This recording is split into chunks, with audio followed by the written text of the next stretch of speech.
नमो विष्णुपादाय कृष्णपृष्ठाय भूतले श्रीमते कृतदासाधिकारी इति नामिने। नमो विष्णुपादाय कृष्णपृष्ठाय भूतले श्रीमते भक्तिवेदांत स्वामी इति नामिने। नमस्ते सारस्वते देवे गौरवाणी प्रचारिणे निर्विशेष शून्यवादी पाश्चात्य देशतारिणे।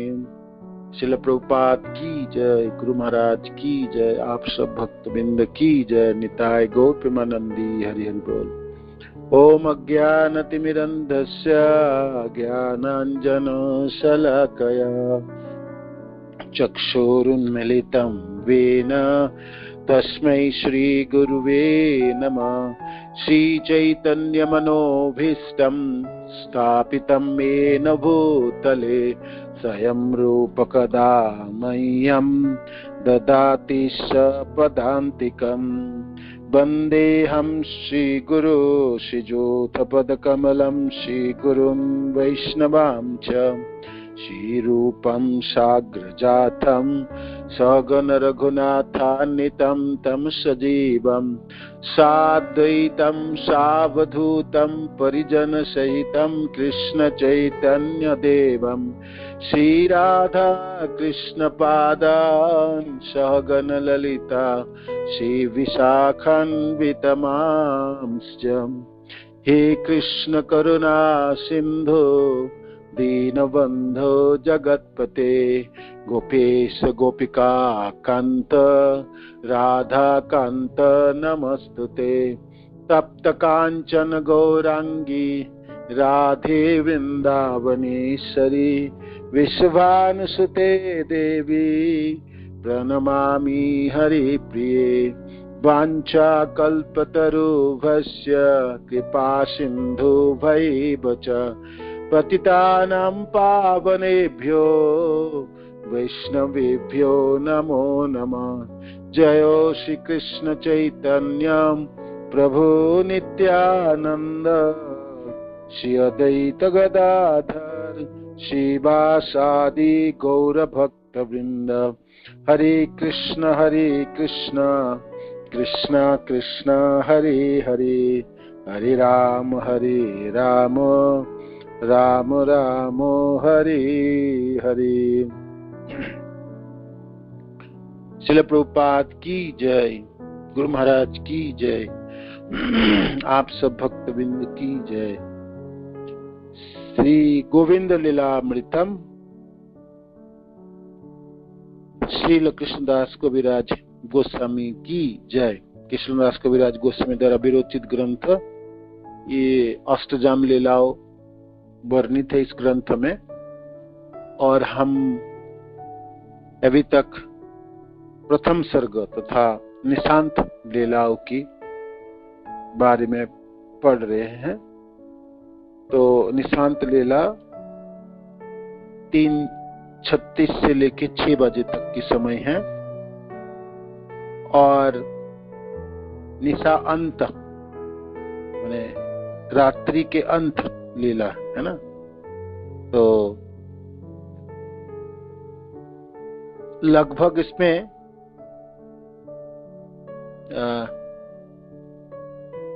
116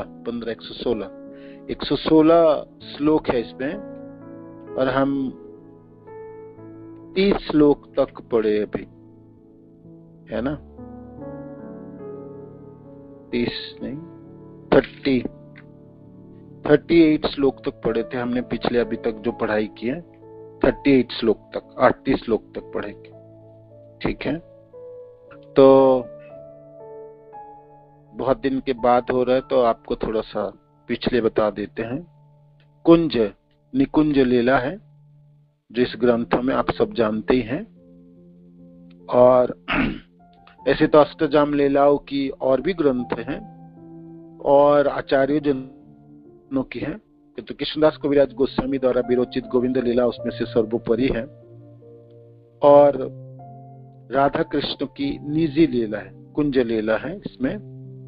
तो रात्रि की नक्त लीला, रात्रि लीलाओं के बाद शयन किए हैं और अब निशांत में सुबह होने वाले हैं। तो जुगल सरकार को जगाना है, भाई अब जागृत कौन करे। तो ये कार्य तो वृंदा देवी के हैं और वृंदा देवी इस विशेष करके निकुंज लीलाओं के अधिष्ठात्री अध्यक्षा है, जिनके द्वारा ये लीला रची जाती है और सारे देखभाल वृंदा देवी करती है।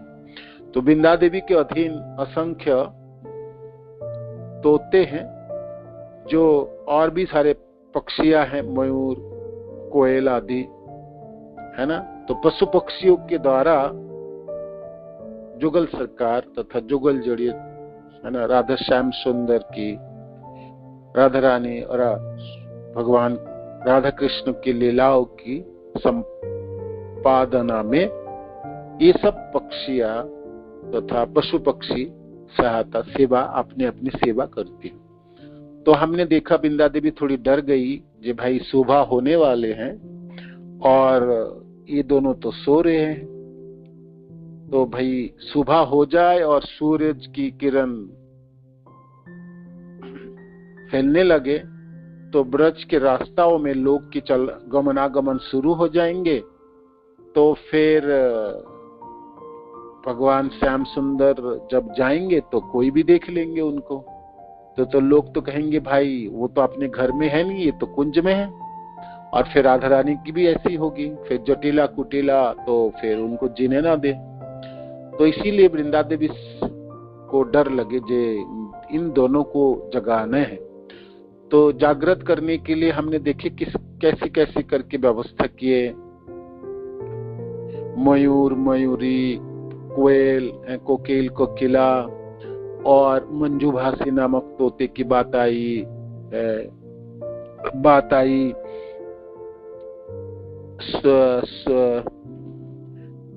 आपकी जो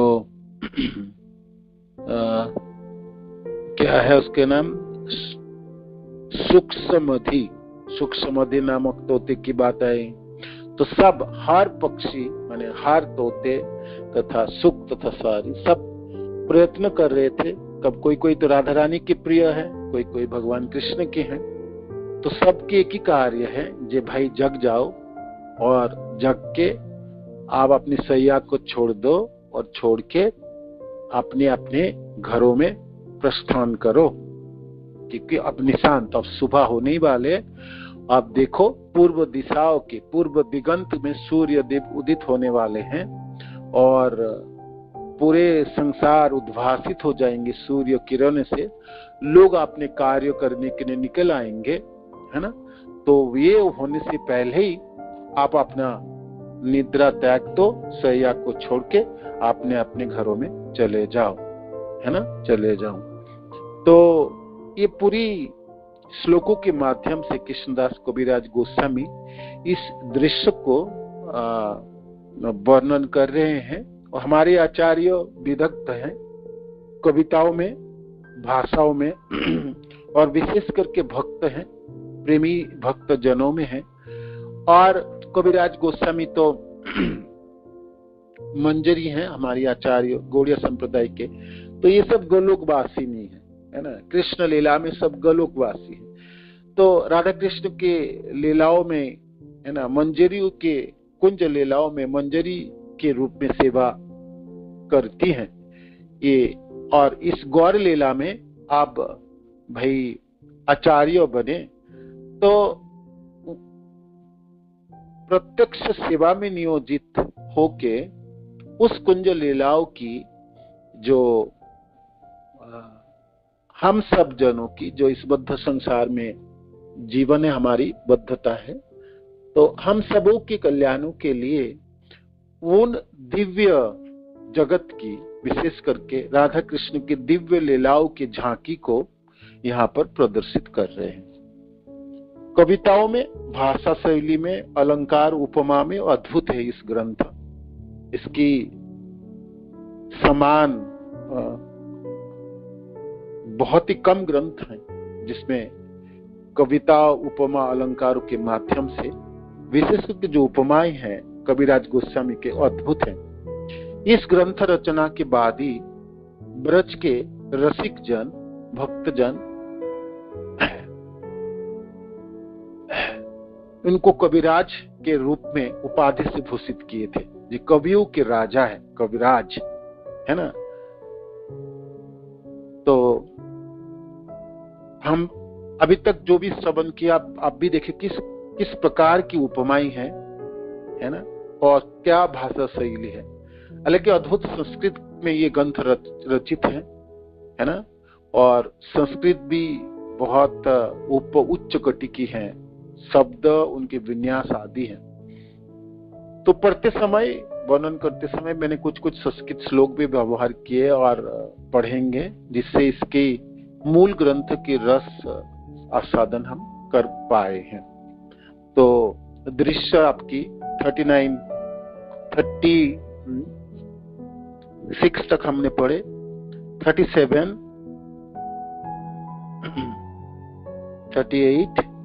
38 तक हमने पढ़े थे, है ना।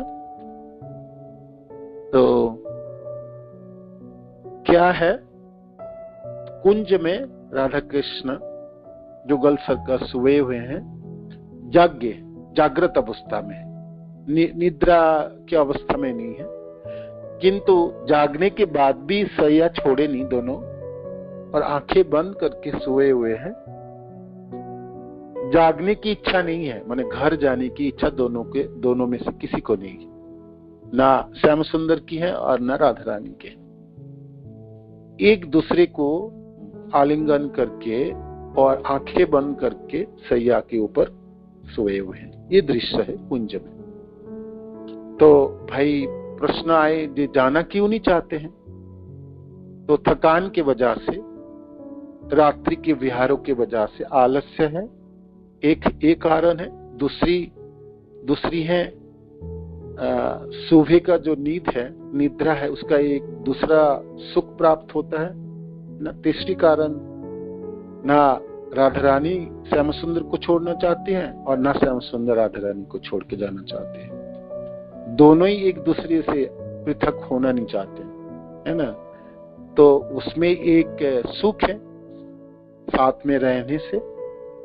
तो आलस्य है, आंख बंद करके सैया के ऊपर है, तो कपट मानो कि जे भाई हम जागे ही नहीं है, निद्राग्रस्त है ना। और सच बताओ तो हम जाने की इच्छा है नहीं। तो वृंदा देवी ने जितने भी पक्षियों को लगाए थे जागृत करने के लिए, वो लोग सक्षम हुए, नींद तो खोले, किंतु नींद खोलने से क्या है, नींद खोलने के बाद भी सोए रहे और खड़े ना हो तो फिर कार्य तो बनी नहीं, है ना। वो तो सुबह तो हो जाएंगे, तो फिर आगे की लीला भी नहीं होगी और बड़ी झंझट होगी। माता जसोदा जब कान्हा को जगाने के लिए अपने शयन कक्ष में जाएंगे तो वहां भी भगवान कृष्ण ना होंगे, तो वो वहां पर भी बड़ी विपत्ति होगी। और राधा रानी जब नहीं पहुंचे आपकी जावट, तो जटिला कुटिला की उलाहना सुनने पड़ेंगे, तो वो भी समस्या। तो वृंदा देवी इसीलिए सजाग हो गई, संकित, माने उनको डर लगने लगे, जे भाई मैं जगा के नहीं भेज पाऊं तो फिर मेरा सेवा तो हो ही नहीं। तो इसीलिए वृंदा देवी ने अब दक्ष को लगाए। दक्ष एक तोता है जो जिनके अधीन हजारों लाखों तोते होते हैं, माने समस्त तोते की ये अध्यापक हैं तथा गुरु हैं तथा नेता आप बोल सकते, जिसके अधीन सारे तोते होते हैं। वृंदावन के तोते उन्हीं के अधीन चलते, इसका नाम है दक्ष। वो अध्यापक की तरह है। कविराज गोस्वामी उनको कहते हैं अध्यापक, तोते की अध्यापक। एक तोता है, कुंज में पहले से ही बैठा हुआ था, वो उनकी सेवा है। जब मानो कि जुगल सरकार जाग भी जाए और जागने के बाद भी सोए रहे और खड़े होके घर ना जाए, तो वो अपने अपने कार्य के। तो जब हम पहले पढ़ना शुरू किए थे, आपको पता है ये कुंज में सब लोग अपने अपने जगह में बैठे हुए थे सेवा करने, किंतु उस समय नहीं हुई तो सब लोग मुक्त था, माने चुप करके बैठे थे, कोई कुछ नहीं बोल रहे थे, अपने अपने जगह पे अपने अपने स्थानों में विराजमान हो गए थे। जब समय होगी, जब वृंदा देवी के आदेश प्राप्त होगी, तब अपने अपनी सेवा में नियोजित होंगे। नहीं तो अपना अपना मर्चा सब संभाल लेते, माने किसको क्या करना है, किस प्रकार जगाना है, क्या बोली बोलना है, क्या कविता पाठ करनी है, सबको पता है, सब दक्ष है। वृंदा देवी सबों को सिखा के रखे। तो ये दक्ष भी उसी कुंज में बैठा था, बाहर से उड़ के नहीं आए, वो वहीं था पहले से, रात्रि के समय से वहां विराजमान थे और उनका कार्य अब शुरू होने वाला है। तो वृंदा देवी का इशारा प्राप्त होते ही वो दक्ष जो है, दक्ष नामक जो तोता है, सुख, जो लाखों सुखों का अध्यापक था और श्री कृष्ण लीलाओं का गायन करने में अच्छा पंडित था, कृष्ण लीला की वर्णन करने में बड़े दक्ष है, इसलिए नाम उसका दक्ष पड़ा। दक्षता है उसमें, है ना, तो पांडित्य है उसमें, विदग्धता है उसमें कृष्ण लीला वर्णन करने में। तो वह आनंद से पुल का आयमान हुए, वो आनंदित हो गए, क्योंकि उनके अपनी सेवा शुरू हो जाएगा। बाकी सब लोगों ने तो सेवा थोड़ी थोड़ी करके किए, दोनों को, जुगल सरकार को जगाए, है ना, सोए हुए थे जगाए, किंतु सैया से उठे नहीं। अब ये दक्ष पुल का आयमान मैंने आनंदित हो गए। भाई क्यों आनंदित हो गए पूछा जाए तो क्योंकि उनकी सेवा अब शुरू होने वाला है। भगवान के पार्षद जन व भगवान के सेवक जनों की आनंद कब होती? जब उसको सेवा प्राप्ति होती है। सेवा मिल जाए तो सेवा करने में एक आनंद है, सेवानंद कहलाता है। तो सेवानंद की वजह से शरीर में पुलक छा जाती, इसलिए पुल का आयमान, दक्ष बहुत आनंदित हो गई क्योंकि उनकी सेवा अब शुरू होने वाले है। तो वो दक्ष अपने दोनों पैर को फैलाते हुए, तोता है ना, तोता अपने पैर को कभी कभी फैलाता है, गैप देता है ना, कभी कभी सिमट के बैठे रहती, कभी फैला देती है। तो अपने पैर को फैला के आनंदित होके वो अपना सेवा शुरू किया। वो बोलने लगे, बताने लगे, है ना, क्या बता रही थे, उसका कार्य शुरू हो गया। भगवान कृष्ण को अब उनको जगाते ही जागृत अवस्था में थे, अब उनको उनकी जैसे श्याम सुंदर सुन पाए, इस प्रकार कहने लगे, अरे दासिया हैं भाई, देखो जो श्री कृष्ण है, जो कान्हा है मेरा, वो पूरे दिन भर गोचारण करता है तो थका मारा होता है, तो अभी वो निद्रा सुख में निमग्न है। आप सब लोग दधि मंथन करो, किंतु सावधानी पूर्वक। दधि मंथन करते समय आप कोई बातें ना करो और ना दधि मंथन की कोई शब्द की वजह से मेरा कान्हा का नींद टूट जाए। तो ये उक्ति दक्ष की नहीं है। दक्ष यशोदा मैया इस प्रकार बोलना शुरू करेंगी, है ना, और ऐसे बोलते बोलते कान्हा के घरों की तरफ चलना शुरू कर देंगे। जे आप लोग सब, हरिदासिया, आप सब दधि मंथन करो, किंतु शोर बिल्कुल ना करते हुए। जो कान्हा जो अभी सोए हुए हैं, निद्रा सुख में हैं, वो उनमें कोई विडंबना ना हो, और वो थके मारे हैं पूरे दिन भर, तो उनका कोई भाई उपद्रव ना हो और उसका नींद ना खोल जाए, उसके लिए आप सतर्क रहो। इस प्रकार मैया यशोदा बोलते हुए आपकी शयन कक्ष की तरफ आने ही वाला है, दक्ष कह रहे हैं, है ना। तो इसीलिए हे गोविंद, आप अपना शैया परित्याग करने के एवं इस प्रकार बोलने के पहले ही यहाँ से छिपकर आप अपना शयनागार में शीघ्र पहुंच जाना चाहिए।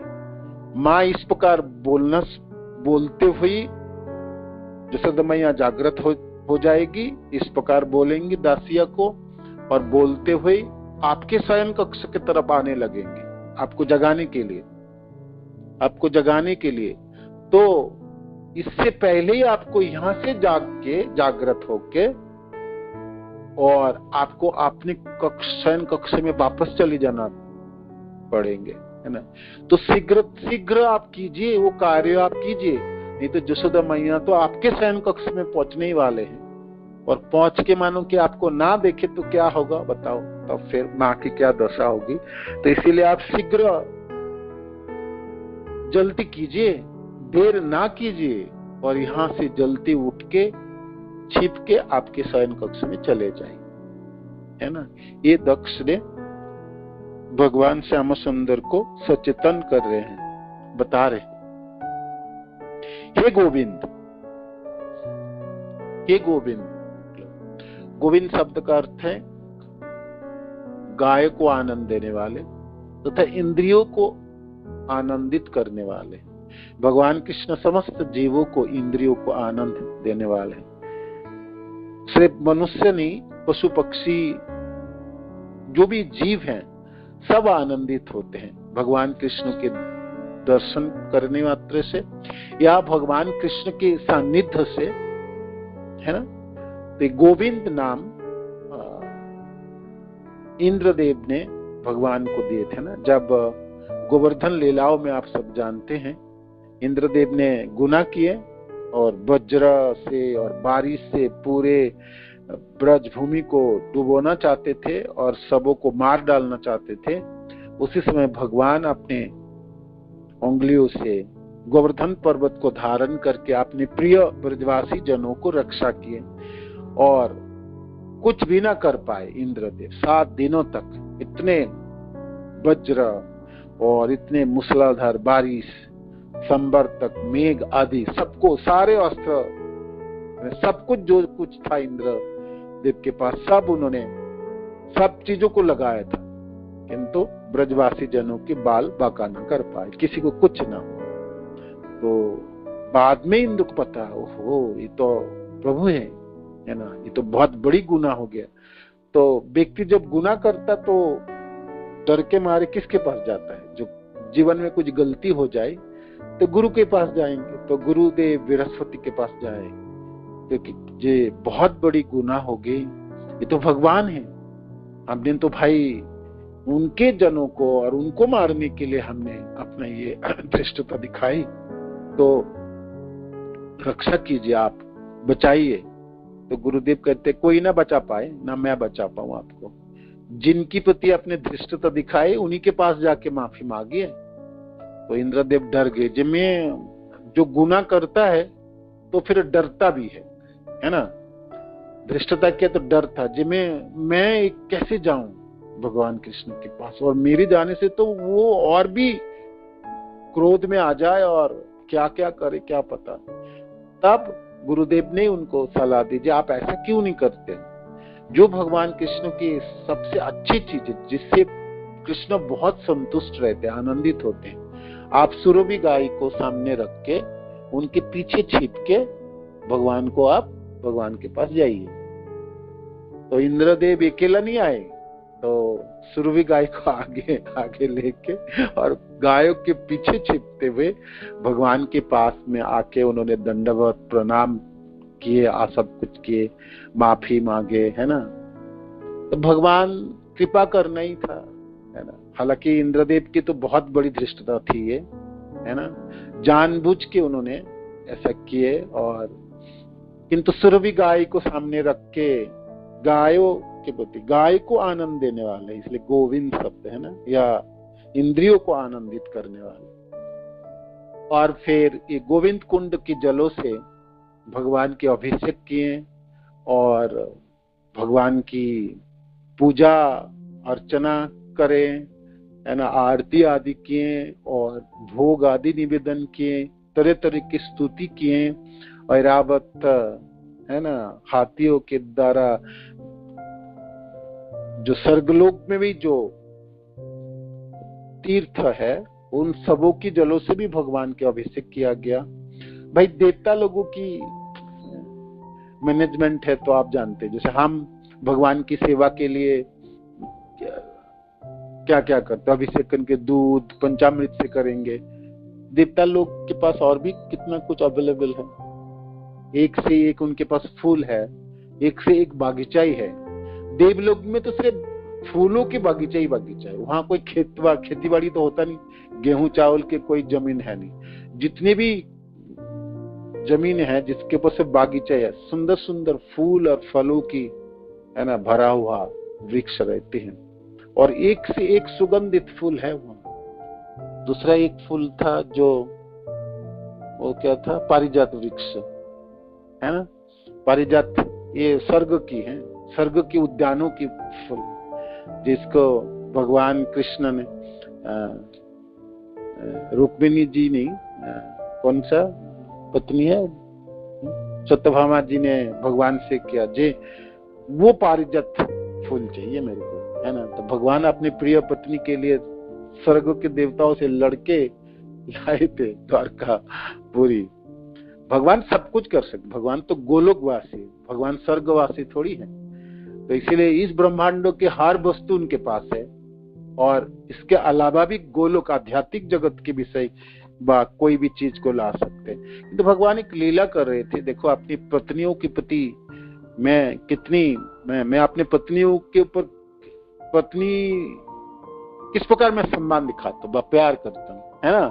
तो उनके लिए कुछ भी कर सकता हूँ। भगवान गृहस्थ जब निभाते हैं ना, पूरा निभाते हैं, है ना। जैसे एक सामान्य पति अपने पत्नियों के प्रति आसक्त हो जाते हैं और पत्नियों के लिए सब कुछ करने के लिए तैयार, तो भगवान इस प्रकार लीला कर रहे थे जो मानो कि मैं पत्नियों के प्रति आसक्त हो गए। ऐसे कृष्ण किसी के प्रति आसक्त नहीं होती, है ना, अनासक्त रहता है। भगवान को आप सबसे बड़े बैरागी में से, है ना, बैरागों की चूड़ामणि है कृष्ण, हाँ सब जानते हैं। अद्भुत लीला है कृष्ण की। तो जो भी है स्वर्ग लोगों में तरह तरह की चीजों से इंद्रदेव ने भगवान के संतुष्ट करने के लिए हर तरह से प्रयत्न किया, और इंद्रदेव ने भगवान के नाम गोविंद रखे थे, गोविंद, है ना। तो दक्ष कहते हे गोविंद, आप अब मैं निवेदन कर रहा हूं और मेरा बात सुनिए। देखिए आपके जो गाय है ना, जो गायों के नाम कालिंदी और धोबली और चित्रा और क्या क्या नाम है, श्यामला, है ना, ये सारे इस प्रकार के आपकी गाय जो है वो सब जागृत हो गए और कान खड़े करके अपने बछड़े को पुकार रहे, हम्बा हम्बा रब करके, और रास्ते की तरफ अपलक दृष्टि से देख रहे हैं, आपके आगमन की प्रतीक्षा कर रहे हैं सारे गाय, जो कब आएंगे श्याम सुंदर, है ना, कब हमको गोचारण क्षेत्र में ले जाएंगे। तो ये सब गाय भी अपने बछड़े को भी पुकार रहे हैं कान खड़े करके, और अपलक दृष्टि से आपकी प्रतीक्षा कर रहे हैं, है ना, आपकी प्रतीक्षा कर रहे हैं। और क्या, आपके दर्शन के अभिलाषा से मार्ग के और दृष्टि किए खड़े हुए हैं, सारे गाय आपके लिए प्रतीक्षा कर रहे हैं। तो आपको सचेतन हो जाना चाहिए ना, आपको जल्दी शीघ्रता से आप अपने घरों के तरफ जाइए और गोचारण के लिए आप प्रस्थान कीजिएगा, है ना। तो दक्ष ने गोविंद तथा भगवान कृष्ण को सचेतन करते हुए इस प्रकार बोल रहे थे। फिर आगे दक्ष कहने लगे, देवी पौर्णमासी के साथ यशोदा मैया आपके शयन कक्ष में प्रवेश करने ही वाले हैं। जाग गई देव की यशोदा मैया।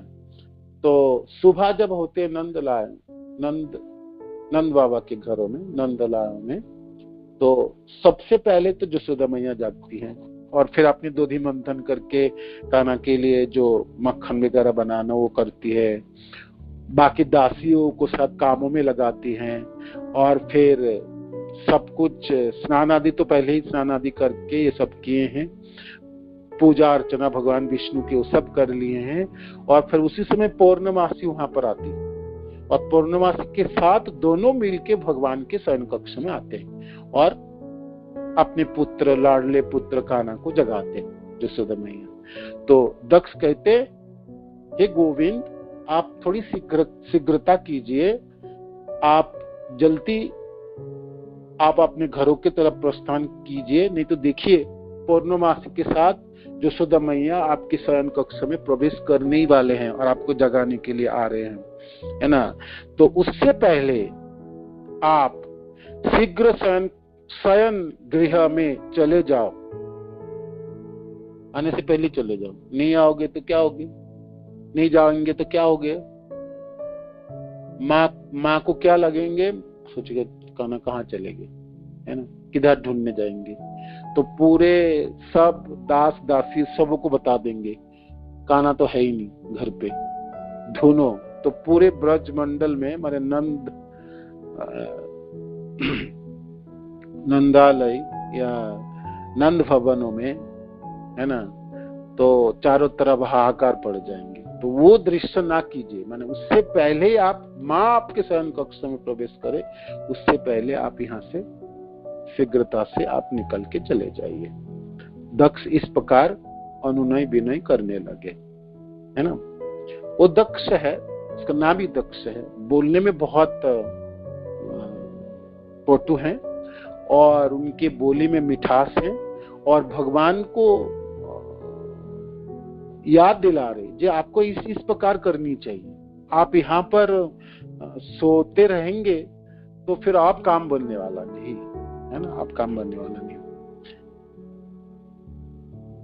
सुख, इस तोते को इस प्रकार निर्देश सुन के, इस प्रकार अनुनय विनय सुन के भगवान थोड़ा चंचल हो गए, जे नहीं मेरे को तो आप गोचारण के लिए जाने पड़ेंगे। तो किंतु अब तो श्यामा सुंदर सोच रहे थे मेरे को अब जाना है ना, जल्दी मेरे को अब यहाँ से कुंज से निकाल के जाना है। तो अब राधा रानी तो आलिंगन करके रखे, तो फिर आपने को छुड़ाई तो कैसे छुड़ाई। तो भगवान ने प्रयत्न कर रहे हैं अपने को छुड़ाने के लिए, किंतु श्यामा सुंदर ये भी चाह रहे हैं कि भाई मैं जबरदस्ती करके, है ना, करके ले जाऊं तो चले जाऊं तो ठीक नहीं। राधा रानी की जो उनसे उनके रंग में भंग हो सकता है, माने उनके निद्रा सुख में जो है उसमें विघ्न हो सकते, इसलिए भगवान धीरे धीरे अपने को छुड़ाए और राधा रानी के अंग से अपने को पृथक किए और फिर खड़े हो गए। भगवान खड़े हो गए, तो अब आप माने सैया से उठ के खड़े हो गए। तो थोड़ी सी खड़े हुए और खड़े होने के बाद बैठ गए सैया के ऊपर। पहले तो निद्रा से जगे, निद्रा जागने के बाद आंखें बंद करके कपट निद्रा में थे। तब ये दक्ष ने अनुनय विनय किए, उनके बातों सुन के भगवान को पता चले जो नहीं अब तो गोचारण के समय हो गए और जाना भी चाहिए, नहीं तो माँ स्वयं कक्ष में प्रवेश करेंगे तो बड़ी मुश्किल होगी। तो भगवान उठ के बैठ गए सैया के ऊपर, है ना। तो बैठने के बाद अब आगे की श्लोक है ये 45 है ना, 45 है।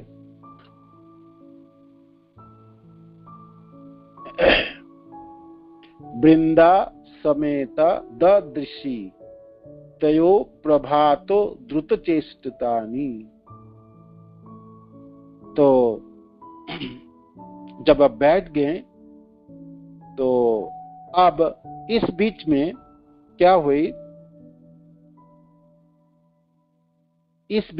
हुई, ललिता आदि जो सखी हैं वो सब लोग पहले से जाग गए थे और जागने के बाद ये सब वृंदा देवी के साथ कुंज के झरोके से भगवान श्याम सुंदर और राधा रानी के लीलाओं की दर्शन कर रहे थे, है ना, ललिता वृंदा देवी आदि के साथ।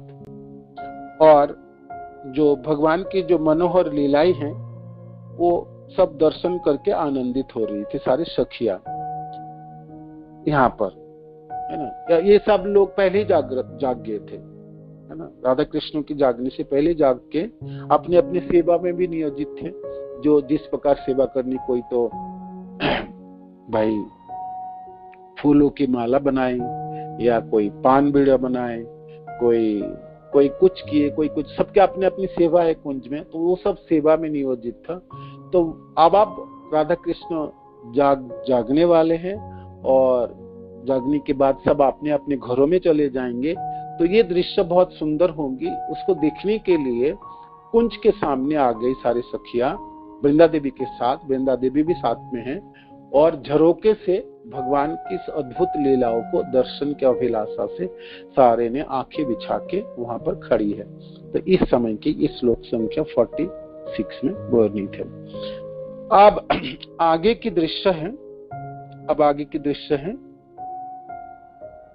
इसी समय सुंदरी नाम की एक मयूरी अपने पति के साथ छोड़कर कदम वृक्ष से उतरकर निकुंज के आंगन में आ खड़ी हुई।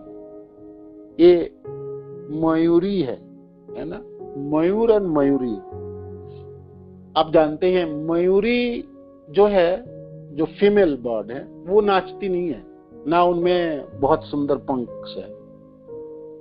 जो पीकक है, जो मयूर है, वो नाचते हैं। साधारणतः तो इस संसार में देखा जाए, जो स्त्री पुल स्त्रीलिंग है, वो लोग नृत्य में पारंगत है ना। किंतु मयूर में भेद बहुत बड़े, भगवान के अद्भुत सृष्टि जो भी है। जो मयूरी होती है वो बड़ी सीधी सादी, और उसको नृत्य में इतना नहीं आता, और उसके पंख भी फैला के, उसके पंख में भी उतनी सुंदरता ही नहीं है, रंग बेरंग नहीं होती है मयूर की। रंग बेरंग के पंख मयूर के होता है और मयूर नृत्य करता है। तो यहाँ पर मयूरी जो आई है, ये सुंदरी नाम की, वो अपने पति के संग छोड़ के और कदम वृक्ष से नीचे उतर आई और आके आंगन के सामने, निकुंज के आंगनों के सामने खड़े हो गई। उनकी इच्छा होगी भगवान श्याम सुंदर को दर्शन करने के लिए। सारे पशु पक्षी को तो पता चल गया जब भगवान अब जाग गए, है ना। तो कृष्ण जागृत अवस्था में तो फिर कौन ना देखना चाहिए भाई उसको, है ना। भगवान को देखने के लिए तो सब लालायित रहता है ना। गाय, बछड़े, पशु पक्षी, वृक्ष, है ना, मनुष्य तो है ही, देवी देवता, है ना। और ऐसा कौन सा प्राणी नहीं है जो भगवान श्याम सुंदर को दर्शन के अभिलाषा न हो। देवता लोग तो ऊपर से आकाश से देखते हैं, अपने अपने पत्नियों के साथ विमानों में बैठ के भगवान के सुंदरताओं को निहारते थे, है ना। हमने भागवत के जितने भी श्लोक देखे, उनकी भगवान कृष्ण की गोचारण लीला बोलो, बाकी जो भी लीला है, जैसे उनकी रासलीला आदि, सब देवता लोगों ने ऊपर से दर्शन किए। पूरे ब्रह्मांड के सारे लोगों के प्राणी कृष्ण के द्वारा आकर्षित होते हैं। तो मनुष्य नहीं है, देवता नहीं है, बाकी सब पशु पक्षी जो जिसमें चेतना उतना अच्छा नहीं है, वो सब भी आकर्षित हो ही जाते हैं। तो ये मयूरी कदम वृक्ष से नीचे उतर के आए और कुंज के प्रांगणों में खड़ी हुई। इसके पश्चात तांडविक नाम का एक मयूर है। ये मयूर है ना, वो बहुत तेजी से कदम वृक्ष से उतरकर और अपनी पूंछ को फैलाते फैलाते, ये पूंछ बढ़ा सकता है ना, जो मयूर है, जो जब आकाश में बादल छाती हैं तो ये मयूर नाचते हैं, है ना। मयूर उस समय अपने पूंछ को फैला के और सुंदर नृत्य करते हैं, और उनके पूंछ में रंग बेरंगी होते हैं, तरह सुंदर रंगों की विन्यास होती है ना। और खुद ही नाचती है, अपने आप विभोर के नाचते हैं। ब्रज में अभी भी मयूर है ना, दिखते हैं ना, नहीं दिखते, कम है किंतु है, बहुत कम परिमाण है। भांडेरवन की तरफ है, या जब हम वृंदावन से जब हम राधा कुंड की तरफ जाते हैं तब उस रास्ते के दोनों तरफ उस समय होते हैं, है ना। एक्चुअली वो जो खेतों में जो ये कीटनाशक देते हैं ना, दवाई छिटकते हैं ना, उसकी वजह से माने पॉल्यूशन की वजह से ना बहुत मर जाते हैं, बहुत मुश्किल पड़ता है। बहुत सारे पक्षी तो है ही नहीं। जैसे आपको मैं बताऊं, एक वो जो जिसको हम क्या बोलते हैं, वो नहीं मिलता, वो सब मर गया, है ना। ये टावर लगाए ना, जितने जितने मोबाइल टावर्स, इसके वजह से छोटे छोटे पक्षियां सब नष्ट हो गए। चातक पक्षी भी आजकल दिखती नहीं, ना के बराबर। चातकी है ना, नहीं दिखती है ना, चले गए। ये जितनी टेक्नोलॉजी आएंगे ना दिनों में, ये सारे जितने प्राकृतिक जो आपकी चीज है ना, सब धीरे धीरे नष्ट हो जाएंगे। पशु पक्षी भी आप देख नहीं पाएंगे, है ना। इसलिए आजकल गवर्नमेंट वो भाई कोई कोई पक्षियों के लिए दिन चुन के उनका दिन मनाते हैं। जो लोग भाई थोड़ा बहुत ये माने लुप्त होते जा रहा है तो उसको बचाना चाहिए, उसके लिए प्रयास करता है। तो जो भी है, ये तांडविक नामक मयूर वो कदम वृक्ष के नीचे आए और अपने पंख फैला के बड़े आनंद के साथ वो नृत्य करने लगे। तांडविक उसके वो आनंदमय क्यों है? भगवान कृष्ण को देखते हुए कृष्ण के चारों तरफ नाच रहे थे, है ना। जितनी देखे उतने नाचता है, घूमते हुए नाच रहे थे। तो कुंज में साधारणतः तो भाई कुंज में झरोखा होते हैं, माने छोटी सी खिड़की होती है। कुंज की जो दरवाजा है ऐसा तो नहीं है जब बड़ी लोहे की दरवाजा हो या भाई कोई लकड़ी की है, वो तो खुला हुआ है, तो कोई भी पशु पक्षी भगवान के पास पहुंच सकते हैं। नहीं तो ये तांडविक नामक मयूर कुंज में सीधा प्रवेश किया। अब भगवान इस समय सैया छोड़ के बाहर प्रांगण में नहीं खड़े हैं, वो तो सैया के ऊपर ही बैठे। किंतु भगवान जाग गए हैं तो उनकी आप्यायन होनी चाहिए। नृत्य भाई जैसे राजा लोग जगते हैं ना सुबह, तो उनके लिए वाद्य यंत्र बजता है और तरह तरह के लोग आके जगाते हैं, है ना। और सुंदर सुंदर श्लोक की आवृत्ति होती है ना। जैसे श्रीरंगम मंदिर में जब हम अब गए थे सुबह, मेरे को याद है बहुत अच्छा, एक सुंदर गाय लेके आएंगे, गाय के पीछे गाय को दर्शन करते हुए, और फिर एक दो ब्राह्मण पुरुषोत्तम मंत्र उच्चारण कर रहे थे। मतलब बहुत सुंदर शुभ चीजों की देखते हुए भगवान आप जागेंगे, नींद खोलेंगे, तो उसकी व्यवस्था कर रहे थे। तो इस प्रकार यहाँ पर जब पता चल गया ये तांडविक नामक मयूर के जे श्याम सुंदर जाग गए, और तो अपना नृत्य दिखाने के लिए, अपनी सेवा करने के लिए चारों तरफ पंख फैला के बड़ी आनंद मग्न होके घूम घूम के नृत्य कर रहे थे। तांडविक नामक ये मयूर आगे उसी समय रंगिनी नाम के एक हरिण और हरिणी, हाँ हिरण और हरिणी शब्द व्यवहार के संस्कृत में, है ना। हरिण और हरिणी बोल सकते, और नहीं तो हिंदी में हिरण कहते हैं ना, हिरण और हिरनिया, है ना। शब्द हरिण हरिणी, हरिण शब्द बेसिकली ये संस्कृत शब्द ही है, हरिण हरिणी।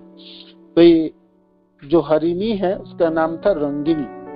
तो रंगिनी नाम का हरिणी अपने पति को छोड़कर, माने ये हरिण जो है, हरिण हिरणी, ये सब झुंड में रहते हैं, माने दल बना के रहते हैं, पति पत्नी और बाकी सब, और भी इनके बच्चे सब एक साथ मिलके घूमते हैं। बहुत मुश्किल से ये लोग अकेला नहीं घूमते हैं। आप देखेंगे जंगलों में जहां भी रहते हैं, हरिण हरिणी और उनके पूरा बच्चे आदि सब एक साथ झुंड के झुंड चलते हैं, है ना। बहुत चंचल होते हैं ये, देखने में बहुत सुंदर हैं और निरीह प्राणियों में है। घास ही तो खाता है ना। कीड़े मकोड़े भी खाते हैं क्या हरिण? नहीं, घास खाते हैं। ये शांत होते हैं और किसी भी जगह पे पहुंच सकता है ना, सबको विश्वास कर लेता है। किंतु भगवान ने अपने सब व्यवस्था भी किए। ये डरते भी बहुत ज्यादा है, थोड़ी सी आवाज होगा ना ये बिल्कुल छलांग लगा के छलांग मारेंगे और इतना दूर भाग जाएंगे। तीव्र गति से भागते हैं, इतना तेज भागते हैं, ये तेज गति इनको बचाता है। जैसे बाघ आदि है ना, जब उसको झपटने के लिए प्रयत्न करता तो हिरन को पकड़ना बाघ के लिए बड़ी आसान नहीं होता। बहुत किलोमीटर किलोमीटर से किलोमीटर भगा के ले जाएं तब हो सकता है किसी को पकड़ पाए, तो ना भी पकड़ पाए, बहुत तीव्र गति से भागते हैं। तो ये जो हरिणी है, ये इसके नाम है रंगिनी नाम से हरिणी, अपने पति को छोड़कर प्रसन्न चित्त तथा शीघ्र बहुत जल्दी आम के पेड़ के नीचे से, कुंज के चारों तरफ क्या क्या पेड़ है वो कविराज गोस्वामी 4 श्लोकों को बताए थे प्रथम सर्ग के, है ना। किस किस भाई कदम के वृक्ष है, नीम के वृक्ष है, आम के वृक्ष है, और किस क्या क्या लताई है ना। तो वो सब हैं, कौन सा पक्षी किस जगह में बैठे हैं, कौन सा पशु आदि है ना, वो सब कहाँ का है। तो ये जो रंगिनी नामक हिरनी है, ये आम के पेड़ों के नीचे थी, घूम रही थी, जो भी आप खड़ी थी। अब भगवान जाग गए तो उसको पता चल गया। पता चलते ही वो आम के पेड़ों के नीचे से बहुत तेजी से भागते हुए, है ना, प्रसन्न चित्त होकर शीघ्रता से बहुत जल्दी जल्दी वो कुंज के द्वार पर आकर खड़े हो गई और कुछ देखने लगी। क्या देखेगी? अपने प्रेम चंचल नेत्र से जीवननाथ श्री राधा कृष्ण के मुख कमल की ओर दृष्टिपात करने लगी, है ना। जीवननाथ, जीवनों के नाथ है कृष्ण, नाथ है, हम सब अनाथ है ना। हम सबों के नाथ कृष्ण है, सबों के नाथ कृष्ण है ना। तो भाई सिर्फ मनुष्यों के नाथ थोड़ी है कृष्ण। कृष्ण तो पशु पक्षी जितने भी जीव है सबके लिए नाथ है ना, सबों की है। कृष्ण की तो अंश है ना, जीव उनके अंशी है, जीव उनके अंशी है, तो इसलिए जीवन नाथ है कृष्ण। तो वो हरिणी जो रंगिनी नाम की हरिणी, वो कुंज के द्वार पर आके खड़ी हुई और प्रेम चंचल नेत्र से जीवननाथ श्याम सुंदर को दर्शन करने लगी, दृष्टिपात करने लगी, विह्वल होके, आनंदित होके, प्रसन्न होके। भगवान किसी जगह पे उपस्थित हैं और तो मनुष्य थोड़ी आनंदित होते हैं, बाकी सब पशु पक्षी भी आनंदित होते हैं।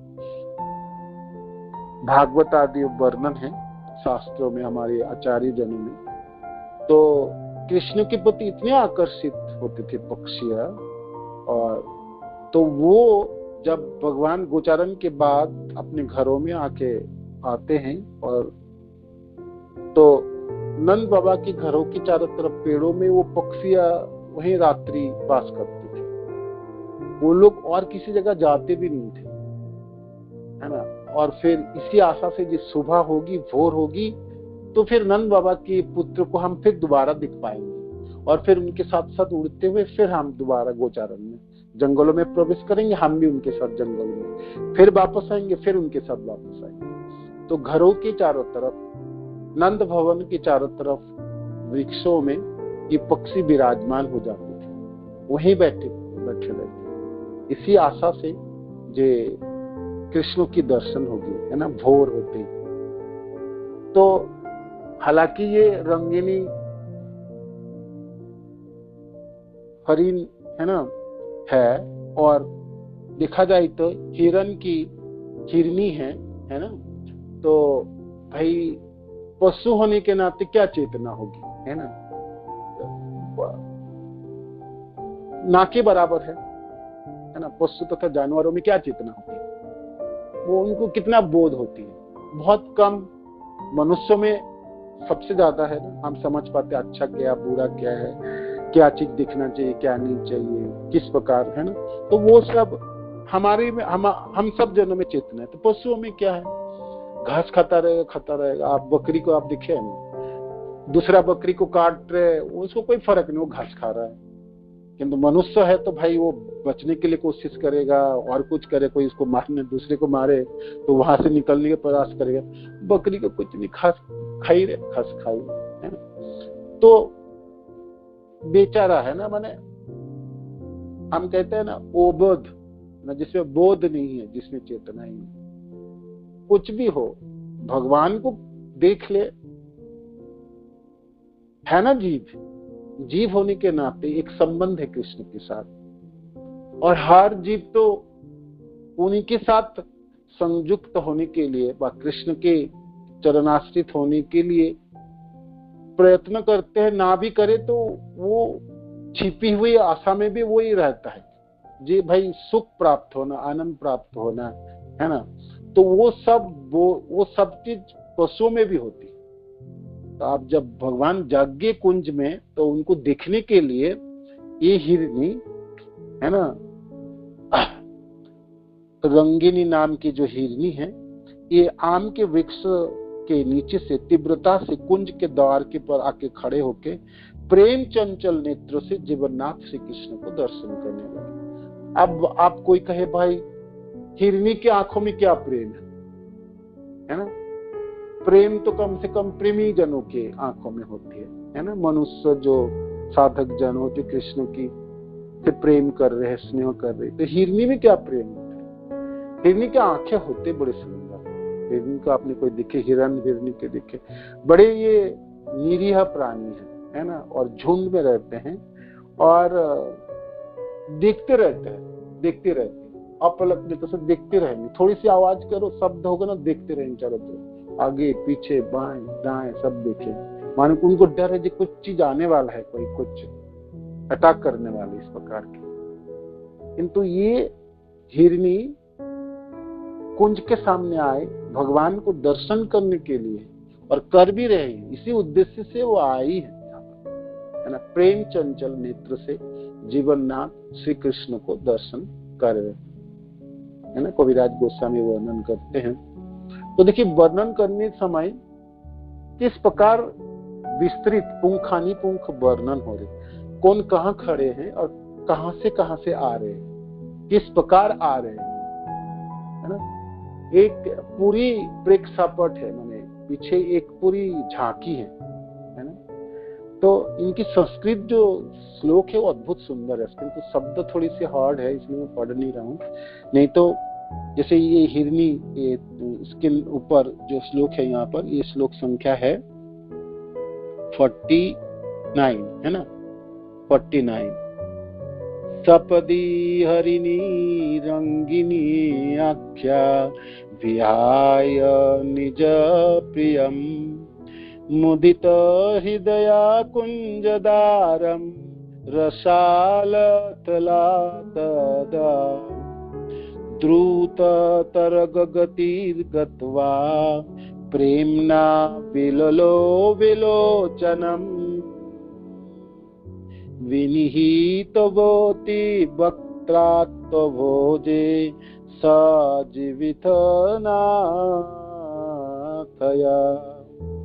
तो मुदित हृदया कुंज, मुदित हृदय मुदित है ना, मुदित माने बहुत आनंदित है।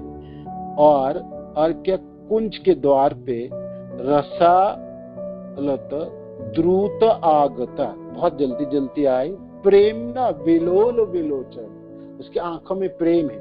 और प्रेमांजन छुरी तो भक्ति विलोचन नाम श्लोक होते हैं ना, प्रेम के अंजन है।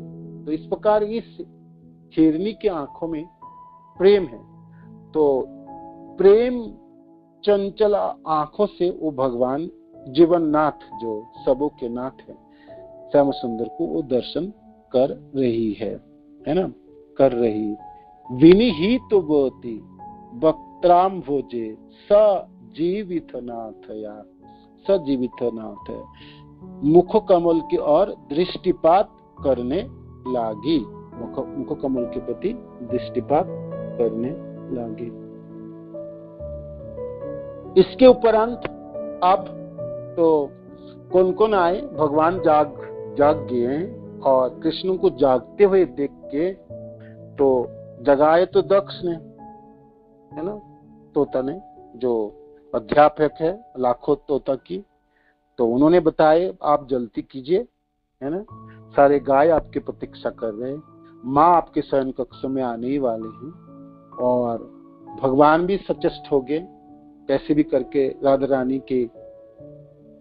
रानी ने आलिंगन करके रखे थे हाथों से, हाथों को छुड़ाया और आपने को धीरे धीरे छुड़ा के खड़े हो गया और फिर जाग गए। श्याम सुंदर पूरे जाग गए और जाने के लिए तैयार हो गए, जो अब मेरे को जाना है ना, गोचारण आदि के लिए जाना है। तो जागृत देखते ही ये कदम वृक्ष से आपके मयूरी पहले आए, है ना, सुंदरी नामक मयूरी, और फिर तांडविक नामक की मयूर आए, इस दोनों ने। तो तांडविक ने तो नृत्य किए, भगवान के चारों तरफ घूम घूम के नाच रहे थे और भगवान को आनंद प्रदान कर रहे थे, माने अपनी सेवा वो कर ही रहे थे। इस प्रकार गोलोक वृंदावन में तथा भौम वृंदावन में भी सारे सब अपनी अपनी सेवा में नियोजित रहता है कृष्ण के। सबों की केंद्र बिंदुओं में कृष्ण है और सबों की उद्देश्य है कृष्ण को सुख देना, है ना। छोटी सी छोटी माने कृष्ण उसमें से थोड़ा से छोटी से छोटी सुख उपभोग करे।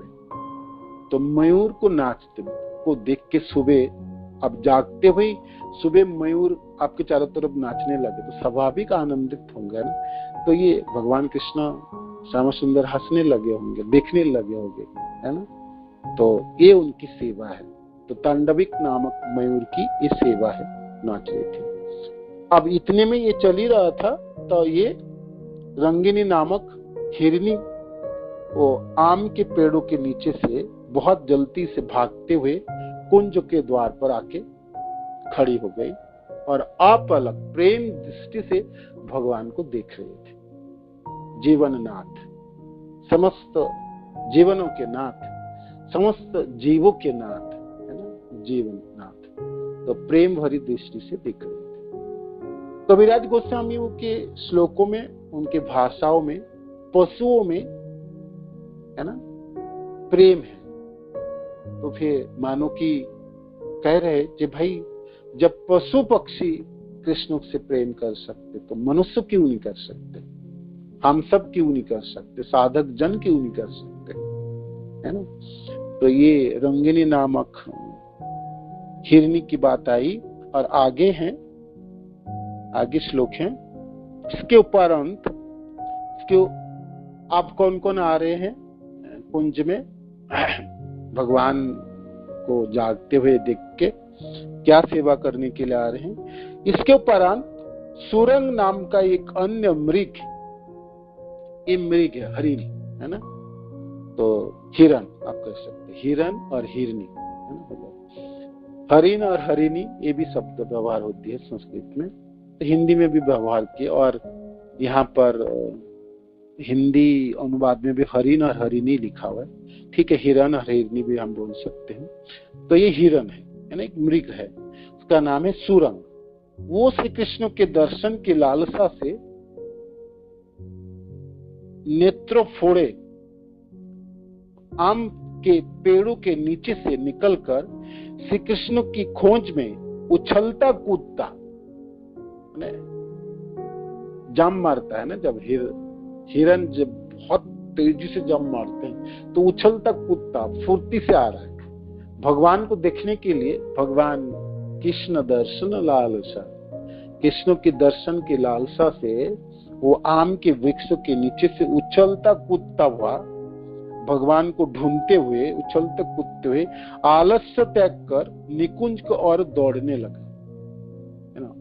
इससे पहले जब भगवान सोए हुए थे तब कहीं कहीं चुपचाप बैठे थे, ये सब हिरन हिरनी, है ना, और ये सब तोते और पशु पक्षी, सब पक्षी सब अपने अपने मुख जैसे में चुपचाप बैठे हुए थे। अब भगवान जाग गए तो भगवान के पास पहुंचना है और जल्दी पहुंचना है, तेजी से पहुंचना है। तो उछलता कूदता ये हिरन तथा इसका नाम है सुरंग। और हिरनी का नाम था रंगिनी, और इस हिरण के नाम है सुरंग। ये उछलता कूदता और फुदकता हुए, है ना, चारों तरफ घूमता इधर उधर। हिरण जब उछलता कूदता है तो देखने में अद्भुत लगते हैं, और वो तो भगवान को रिझाने के लिए आ रहे भाई, तो उसमें क्या विन्यास होगी, किस प्रकार उनमें स्फूर्ति होगी, किस प्रकार उनकी घूमता हुआ, घूर्णयमान कहते हैं ना, घूर्णी की तरह, है ना। कभी जैसे भगवान के सामने नृत्य करते समय नृत्यकार कैसे करते हैं, कभी आगे कभी पीछे, कभी गोल गोल घूमता है, इस प्रकार इस सुरंग की मनों में स्फूर्ति है, उसके हृदय में आनंद है, और भगवान को दर्शन करने के लिए, भगवान के दर्शनों की लालसा से आलस्य को छोड़ के बहुत तीव्रता से आम के पेड़ों के नीचे से भागते फुदकते हुए कुंज में प्रवेश किए, कुंज की तरफ दौड़ने लगे, कुंज की तरफ दौड़ने लगे। आगे आप भगवान सैया को त्याग कर सैया के ऊपर बैठे हुए और राधा रानी को अपने गोद में लेके, जिन्होंने आंखें बंद करके रखी है राधा रानी कपट निद्रा में, राधा रानी को निहारने लगे भगवान श्याम सुंदर, है ना। तो ये श्लोक यहाँ से शुरू होगी। भगवान किस प्रकार देख रहे अपने प्रियतमा को, है ना। तो कबीरदास गोस्वामी वर्णन करते हैं, आंखें बंद है राधा रानी की, और तो बंद हुई आंखें राधा रानी की सिर को अपने गोद में लेके श्याम सुंदर उनकी सुंदरता को निहारने लगे। तो किस प्रकार लग रहे, क्लांत थे, है ना, श्रम था, बिहार की रात्रि में घूमे बहुत जगह, है ना, तो श्रम है, उसके वजह से क्लांति है, तो क्लांति है।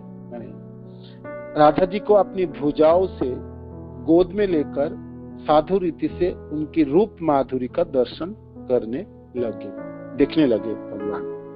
तो जान ही रहे, कुंज छोड़े नहीं अभी, तो खुद पूरा जाग गए हैं और जाने के लिए तैयारी है, और बैठे बेड सैया के ऊपर। उसी समय राधा रानी को अपनी गोद में लेके उनकी सुंदरता निहारने लगे। तो ये दृश्य 51 श्लोकों में, इसके आगे की 4-5 श्लोकों में राधा रानी की सुंदरताओं की वर्णन होगी यहाँ पर। तो फिर आगे हम जब नेक्स्ट वीक में मिलेंगे तो फिर यहाँ से पढ़ना शुरू करेंगे, ठीक है। कुंज के चारों तरफ आप सिर्फ पशु पक्षियों की, उन लोगों ने पहले दर्शन किए भगवान को और अपनी अपनी सेवा निवेदन किए हैं, है ना। आप ललिता आदि और बिंदा देवी के साथ झरोके से ये सारी लीलाएं बहुत नजदीक से सखी जनों ने दर्शन कर रही हैं, तो वो लोग भी आनंदित हैं। अब आप राधा रानी की सुंदरताओं की वर्णन होगी जो भगवान श्याम सुंदर के गोद में है, राधा रानी के सिर में, तो वो आगे श्लोकों में वर्णन करेंगे कबीरदास गोस्वामी। नेक्स्ट वीक हम पढ़ेंगे, ठीक है। हरे कृष्ण। श्रील प्रभुपाद की जय, गुरु महाराज की, आप सब भक्त वृंद की, निताय गोपी नंदी, हरे कृष्ण। धन्यवाद, प्रणाम से।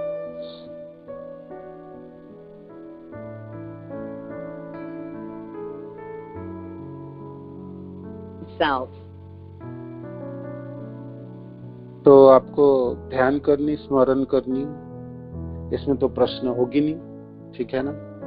और होगी भी तो आप प्रश्न खुद ही कीजिए, आप प्रश्न के उत्तर खुद ही रख लीजिए, है ना। जब आप जप करेंगे, जब आप अकेले होंगे, या किसी समय भौतिक संसार की कोई उद्विग्नता होगी, तब आप याद कर पाएंगे कोई भी दृश्य को, आप देखेंगे, आपकी सारी उद्विग्नता चली जाती है और तरोताजा हो जाती है। तो ये है अष्टजाम लीलाओं की महिमा है, और इसकी स्मरण विधि तो गुरुदेव ने हरिनाम बुक्स में भी वर्णन किए हैं, अपनी क्लासेस में वर्णन किए, जब भी हम कर पाए। किंतु करने के लिए आपको भगवान कृष्ण की स्तर को, राधा रानी के स्तरों को समझने की जरूरत है।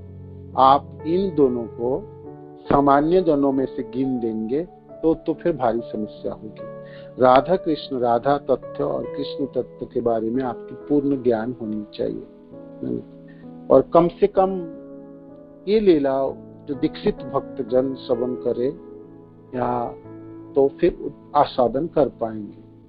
शर्तें एक है, राधा कृष्ण के प्रति ईर्षा नहीं होनी चाहिए कि भाई इन्हीं दोनों की क्यों बोलवाला है, इनके लिए इस प्रकार की व्यवस्था है ना।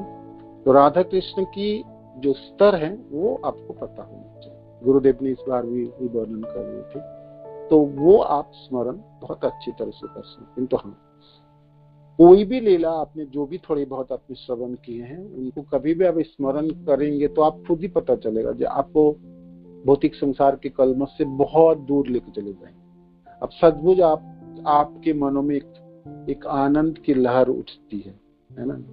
और ठीक है, बहुत ज्यादा आप स्मरण ना भी कर पाए, थोड़ी बहुत लीलाओं के स्मरण से भी हमारी मन शांत हो जाता है और जपने में आपकी अभिनिवेशता बढ़ जाती है और अच्छा लगता है ना। ठीक है, आप बोल नहीं पाएंगे किसी को, उतना आप व्यक्त नहीं कर पाएंगे भाषाओं से, किंतु आपको लगेगा कि अच्छी लगने लगी चीज। तो ये अष्टजाम लीलाओं की